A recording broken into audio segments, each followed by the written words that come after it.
로마서 9장 1절에서 13절까지 말씀입니다.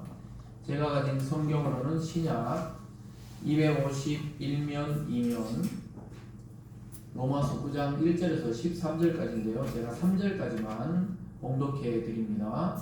내가 그리스도 안에서 참말을 하고 거짓말을 아니하노라.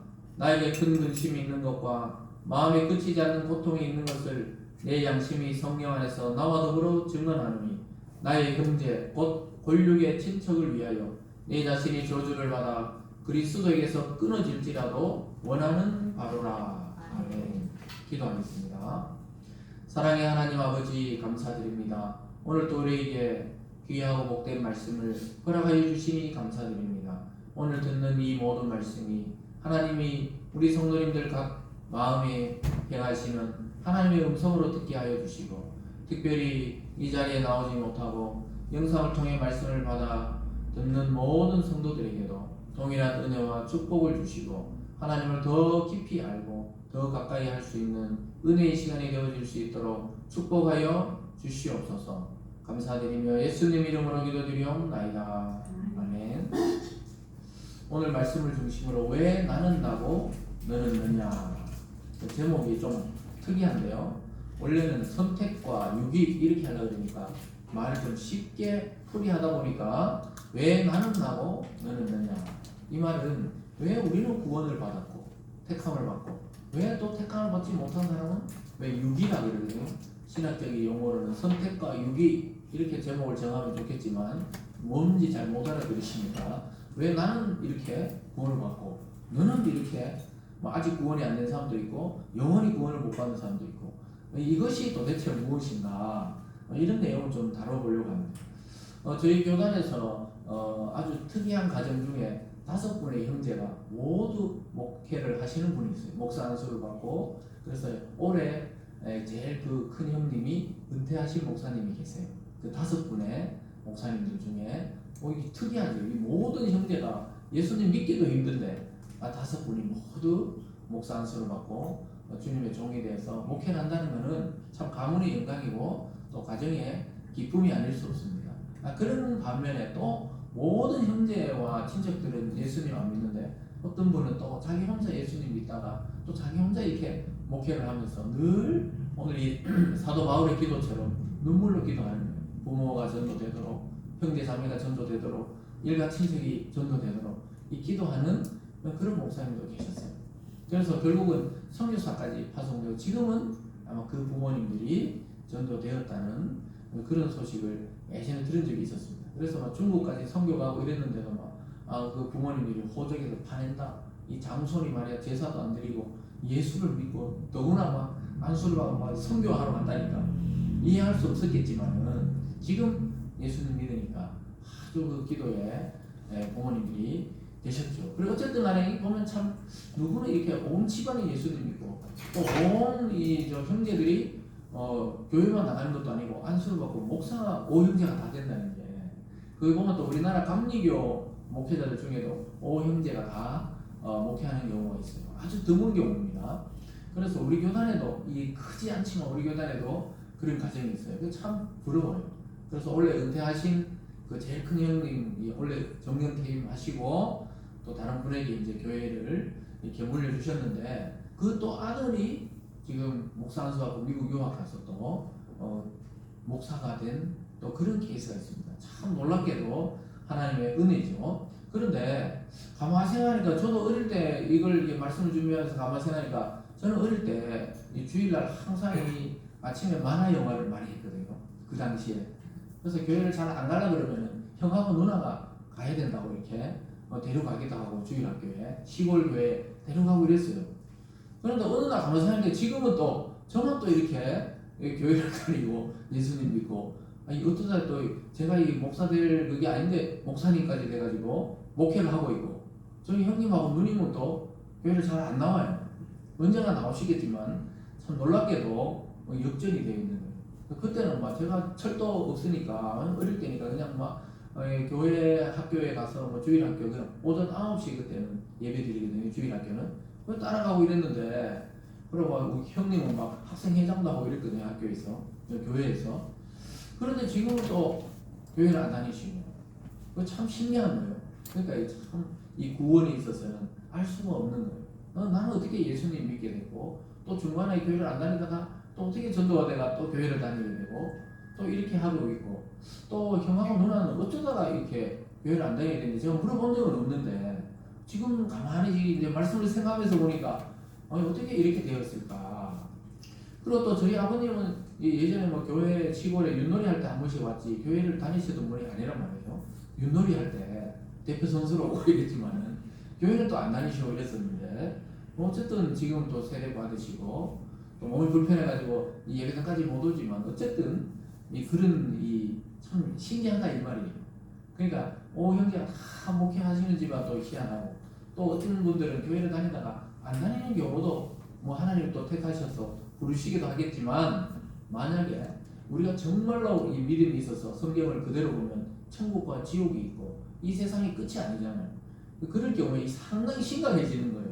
내 바울이 내 본류과 형제 이러듯이 아니 내 본류과 형제 이 친척 이런 사람들이 다 지옥 가고 아니 나만 이 천국 간다면 이게 무슨 그 의미가 있을까 이런 생각들을 오늘 사도 바울처럼 우리도 해보게 됩니다.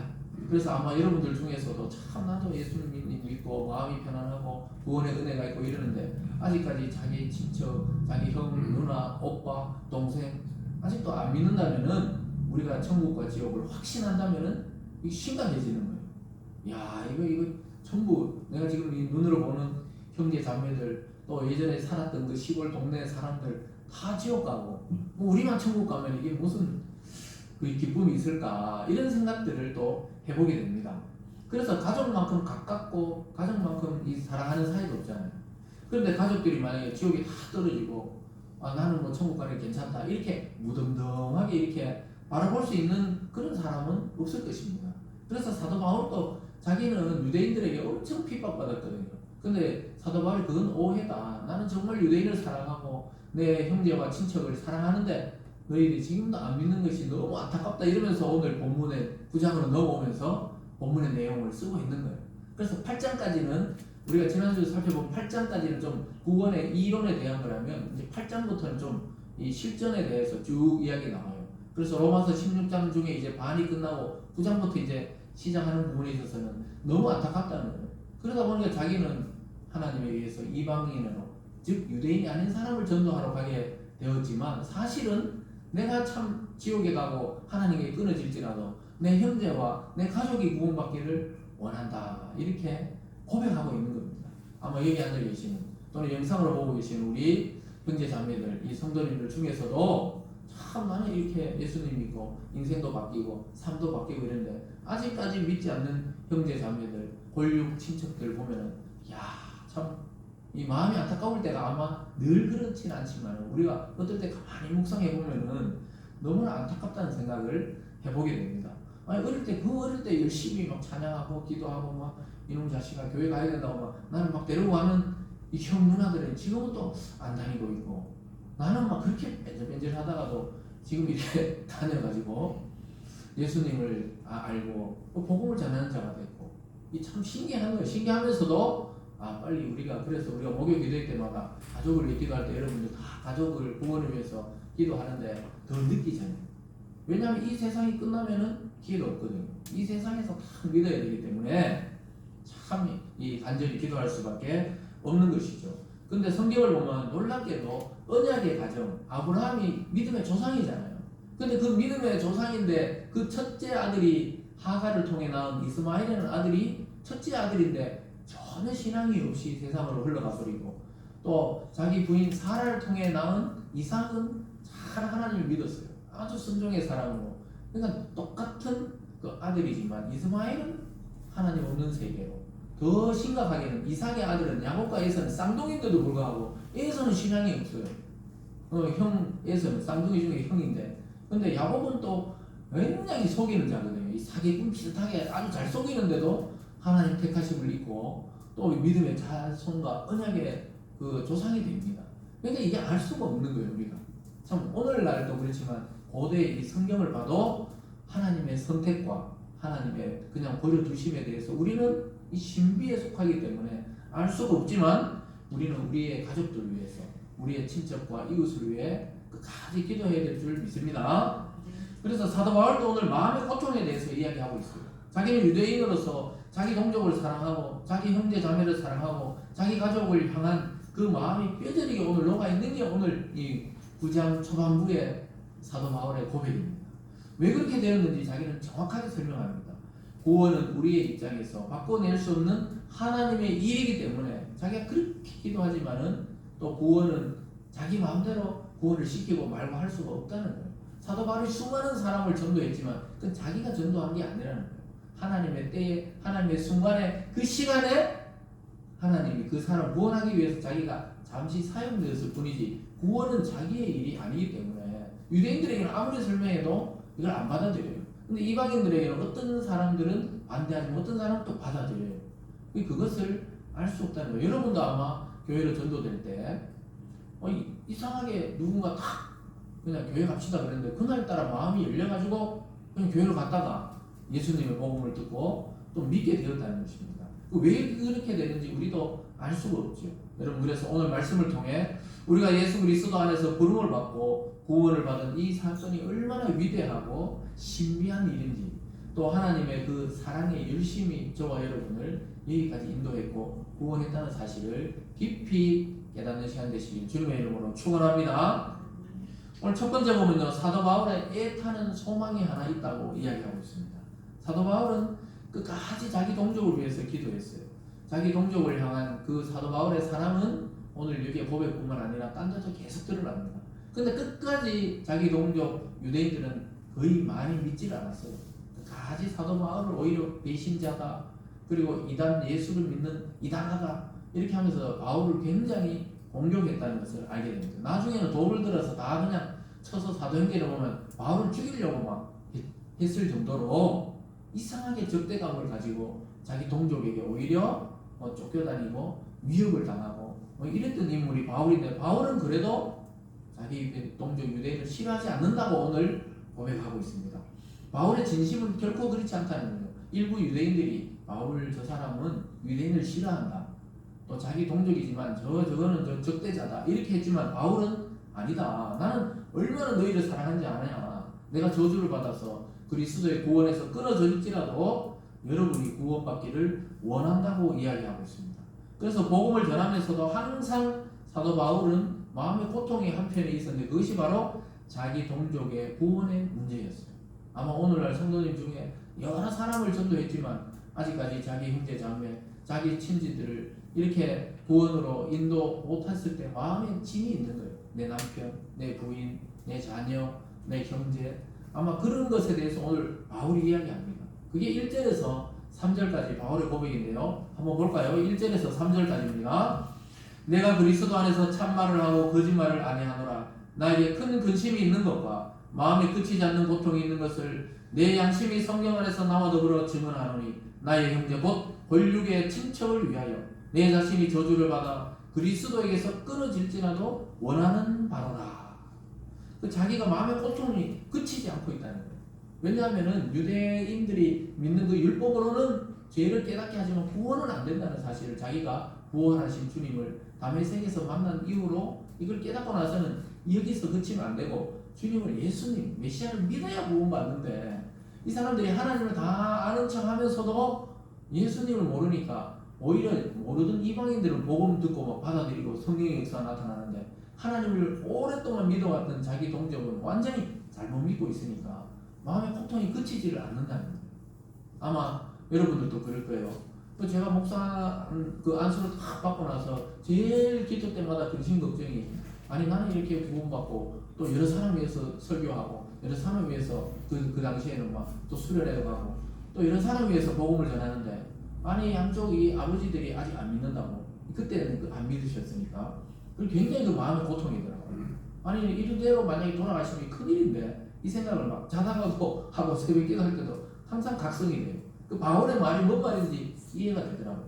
물론 형제들도 있지만 급한 거는 이 순서대로 부모님들이 연세가 있으니까 예수님 믿고 세례를 받고 교회 일원이 되어야 되는데, 왜냐 남들은 막 구원하고 막 복음 전해가 막 이 전도되고 이래가 기분은 좋지만은, 아니 막 부모님들이 막 또 이렇게 안 믿는다 생각하니까 막 마음이 그때 굉장히 있잖아요. 이 조급함이 많았어요. 근데 사도 바울은 계속 고통이 있었던 거예요. 자기 양심이 성령 안에서 막 이렇게 요동치는 거예요. 아니, 자기 동족을 구원해야 되는데 하나님을 아브라함 때부터 이렇게 잘 믿었던 우리 민족을 멸망하게 생겼고, 하나님이 이방 땅에 가서 전하라니까 막 전하기는 전하는데 왜 유대인들이 이렇게까지 안 받아들이는지 마음에 고통이 있다고 이야기하고 있습니다. 그래서 바울의 애타는 소망이 자기를 저주받더라도 예수님에게서 끊어질지라도 자기 형제와 친척과 가족들을 구원하기를 원했습니다. 아마 바울이 회심하고 나서 가족들이 굉장히 실망했던 것 같아요. 나 이제 예수님 있습니다. 복음을 전하니까 자기 부모, 자기 형제, 자기 친척들이 엄청나게 바울을 비난하고 이해하지 못하고 막 욕을 했던 것 같아요. 왜냐하면 여러분들, 바울은 가마리엘이라는 그 문화생이었습니다. 가마리엘 요즘 말로 하면은 이 서울대 법대, 예전에 뭐 서울대 법대 하면 가장 좋은 뭐 과다, 예전에는 이렇게 생각했지만 어쨌든 그런 문화생이었다 이 말이에요. 그래서 창창하게 이 사람은 젊은 지도자로서 잘 나가고 있었어요. 그래서 스데반 집사님이 돌 맞아 죽을 때도 유대교를 대표해서 자기가 딱 증인으로, 그 사람들의 옷을, 증인들의 옷을 자기가 맡아서 저 사람 예수 믿는 자 죽어도 당연한 것이다, 이렇게 생각했던 사람이 바로 바울이었습니다. 그래서 얼마나 잘 나갔겠어요. 유명한 대학교에 이제 앞길 창창한데 갑자기 어디서 예수라는 그 갈릴리 그 유대교에서 볼 때는 그 이단자를 믿으면서 변절자라고 막 엄청나게 욕을 얻어먹었던 것입니다. 그러면서도 그래서 바울이 전하는 복음을 가장 가까운 가족들이 오히려 못 받아들이고 있었던 거죠. 그런 상황에서 바울이 오늘 말하고 있습니다. 그래서 하나님은 빨리 급히 바울을 예루살렘을 떠나서 이방인 전도로 보냈거든요. 왜냐하면 막 거기 있다가는 아무도 안 받아들이니까. 그런 것도 있었고, 하나님은 이방인을 위한 그릇으로 사도 바울을 사용하기로 이미 결심하시기 때문에 어쨌든 이런 상황에서 참 유대인들을 전도하지 못하고 자기는 이방 땅으로 가게 됩니다. 그래서 바울은 유대인들 이스라엘의 구원에는 막 관심이 없다, 이런 오해를 많이 받았어요. 근데 사실 이방 땅에도 유대인들이 많이 흩어져 살았기 때문에 바울이 또 복음 전하는 사람들 중에 유대인도 많이 믿었지만 본토 유대인들이 이 바울을 늘 경계했어요. 그 사람은 유대인의 최고 지도자의 반열에 올바른 사람인데 갑자기 변절해가지고 예수를 막 전하고 다니니까 이상한 사람이라 생각했던 거예요. 그래서 바울 자신도 나중에 고백하잖아요. 자기는 나사렛 예수 이단의 괴수다, 자기가 이단의 우두머리가 되었다, 이렇게 고백할 정도로 그렇게 사람들이 싫어했던 것입니다. 그래서 바울은 자기 마음을 그대로 오늘 말해주고 있어요. 유대인들을 향해서 바울의 그 사랑의 깊이를 알 수 있는 대목입니다. 자기가 정말 저주받아가지고 구원받지 못할지라도 우리 동족, 우리 형제자매가 전부 구원받기를 원한다, 이렇게 고백하고 있던 것입니다. 이처럼 자기 민족을 사랑했던 바울의 복음을 유대인들은 받아들이지 않았어요. 왜 못 받아들였을까요? 그게 이제 바울이 오늘 설명하는 부분이에요. 그거 왜 그러냐면은 자기가 힘쓰고 애쓴다고 구원이 되고, 어떤 사람이 내가 가만히 놔둔다고 그 사람이 구원 안 되고, 이런 문제가 아니더라는 것입니다. 하나님의 신비, 어떤 자는 택하고 어떤 자는 버려두시고, 쌍둥이인데 야곱은 하나님이 구원하시고 에서는 그냥 버려두시고, 물론 이 세상 모든 사람을 하나님이 사랑하십니다. 그건 100%예요. 우리가 막 아직까지 안 믿는 사람들을 막 무시할 필요는 없어요. 누가 구원받을지 우리는 알 수 없기 때문에 전부 사랑하고 복음을 전하지만은 그 열매를 다 맺는 것은 이 하나님의 주권이다, 이 말씀입니다. 그래서 인간적인 열심과 노력과 마음으로 되지 않는다는 것을 역설적으로 보여주고 있어요.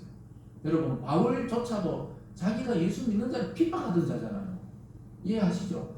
우리 사도행전 요즘 배우고 있는데 새벽마다 그 바울이 막 예수님 안 믿는 믿는 자를 막 잡아들이고 박해하고 죽이던 자가 바울인데, 다메스쿠스로 가던 길에 어떤 그 다메섹이라는 도시로 가다가 어떤 그 길에서 태양보다 더 밝은 주님, 구원하신 주님의 그 빛을 보고 눈이 3일 동안 멀어버리고, 그래서 누구십니까? 이러니까 예수님이 네가 핍박하는 예수다, 이렇게 하면서 예수님에 대해서 알게 되고, 진짜 죽었다가 부활하셨구나, 이렇게 깨닫고는 완전히 사람이 180도 바뀌어서 복음을 핍박하는 자에서 복음을 전하는 자가 되었다는 거예요. 이게 완전 신비라는 거예요, 신비. 그래서 사실 10년 동안 고향에 내려가 연구하고 다시 안디옥 교회로 와서 파송을 받는 이 바울의 역사가 거기 있게 됩니다. 그렇기 때문에 자기가 이렇게 애타게 전하고 이렇게 기도하지만 참 왜 이렇게 안 믿는지 모르겠다 이러면서도 구원은 자기가 아니라 하나님의 뜻이라는 것을 고백하고 있습니다. 4절과 5절에서 이렇게 말하죠. 그들은 이스라엘 사람이라 그들에게는 양자됨과 영광과 언약들과 율법을 세우신 것과 예배와 약속들이 있고 조상들도 그들의 것이요 육신으로 하면 그리스도가 그들에게 나셨으니 그는 만물 위에 계셔서 세세의 찬양을 받으실 하나님이시니라. 아멘. 이렇게 고백하고 있습니다. 그래서 앞에 이야기 쫙 했던 내용에 대해서 그들은 이스라엘 사람이다. 이스라엘 사람이 얼마나 복받은지 아느냐. 원래 양자됨을 받고 그게 하나님의 자녀잖아요. 이스라엘 백성들. 하나님의 영광의 그 면류관들이었고 또 언약이 뭐죠? 아브라함과 이삭과 야곱의 그 언약을 가진 민족이었고 율법은 누구를 통해 받았어요? 모세를 통해 하나님이 주신 그런 민족. 세계 어느 민족도 이렇게 하나님의 복을 직접 받은 민족이 없다는 거예요. 그런데도 왜 못 믿을까? 왜 예수님을 못 믿을까?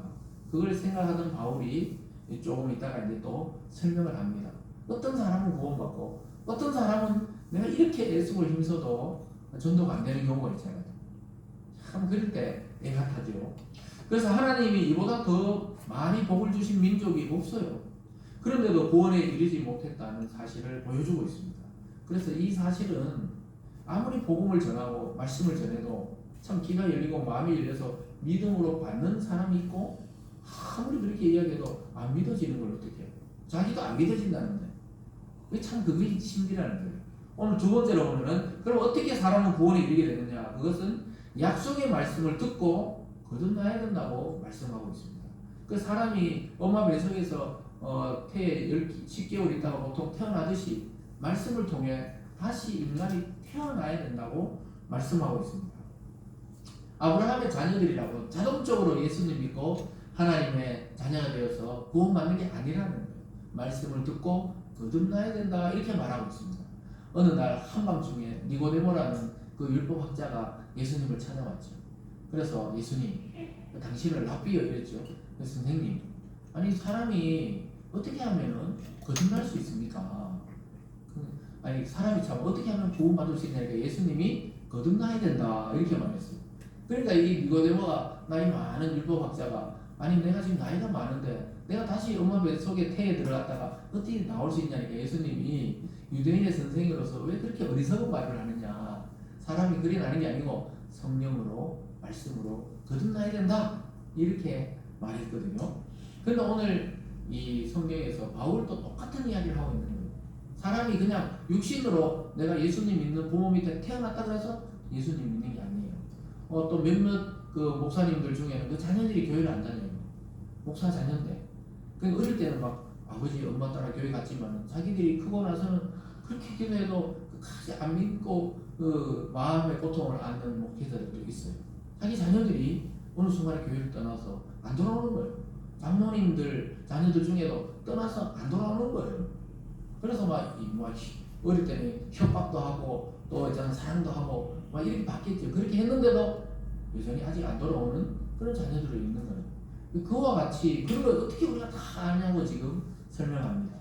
마치 아까 말했듯이 이삭으로 태어난 사람이라야 정말 하나님의 약속의 자녀듯이 또 그리고 야곱이야말로 하나님의 택한 자듯이 하나님이 그러한 것을 결정해 놓았다고 이야기합니다. 7절과 9절인데요. 같이 읽어볼까요? 오늘 본문 7절과 9절입니다. 시작. 또한 아브라함의 씨가 다 그의 자녀가 아니라 오직 이삭으로부터 난 자라야 내 씨라 불리리라 하셨으니 곧 육신의 자녀가 하나님의 자녀가 아니요 오직 약속의 자녀의 씨로 여기심을 받느니라.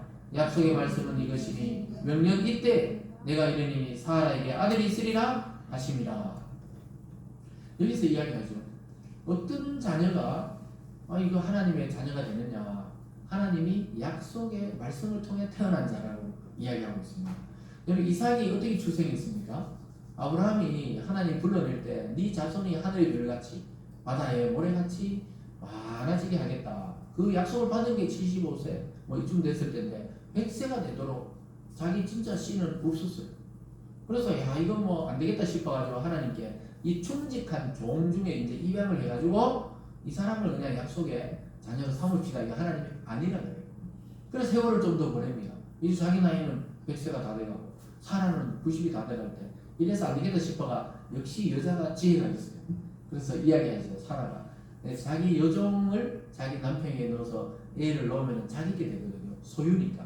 그래서 하가를 다 자기 남편에게 딱 넣습니다. 근데 희한하게 그렇게 사라는 아브라함과 그렇게 살아도 애가 안 생겼는데 이 하가는 바로 애가 생겼어요. 그래서 하나님의 뜻이구나 이렇게 하면서 이름을 이스마엘이다 이렇게 이야기를 지었는데 하나님이 어느 날 아니다 걔도 아니다 반드시 사라를 통해 난 자라야 네 씨가 된다 이렇게 이야기했어요. 그래서 이스마엘은 그렇게 아브라함의 아들로 태어났지만 결국 떠나요. 공동체를 떠납니다. 근데 이삭은 나중에 사라는 90세가 돼가지고 애를 낳습니다. 그 성경이 말하기를 경수가 끊어졌다는 거예요. 애를 낳을 수 있는 몸이 아니에요. 근데 하나님이 그를 다시 애를 생산할 수 있는 몸으로 변화시키시고 아브라함도 변화시키셔서 몇 년 이때 그러니까 전혀 임신이 안 됐을 때 내년 이맘때 중에 아들을 낳으리니 이름을 이삭이라 해라. 이름까지 딱 정해주고 성별도 아들이라고 이야기했어요. 초음파보다 더 정확한 하나님의 음성이 들리기 시작했어요. 그러니까 문간 뒤에 있던 그 천사하고 아브라함의 대화를 듣고 사라가 웃었어요. 내가 나이가 지금 내 영감이 지금 몇 살이고 나는 지금 몇 살인데 이러면서 웃었단 말이에요. 그러니까 하나님의 사자가 니 왜 웃느냐 이러니까 안 웃었다니까 분명히 웃었다. 근데 내년 이맘때쯤 태어나거든. 그래서 애 이름을 이삭이라는 말이 뭡니까? 웃음이라는 말입니다. 니 진짜 웃음을 주겠다 기쁨을 주겠다. 이삭이란 말이 기쁨이다 이런 말인데 1년 뒤에 정말로 있잖아요. 얼마 안 있어서 이제 임신하게 되고 1년 뒤에 다 애가 태어났어요. 누가 봐도 이삭이에요. 이름을 이삭이라 다 짓게 됩니다.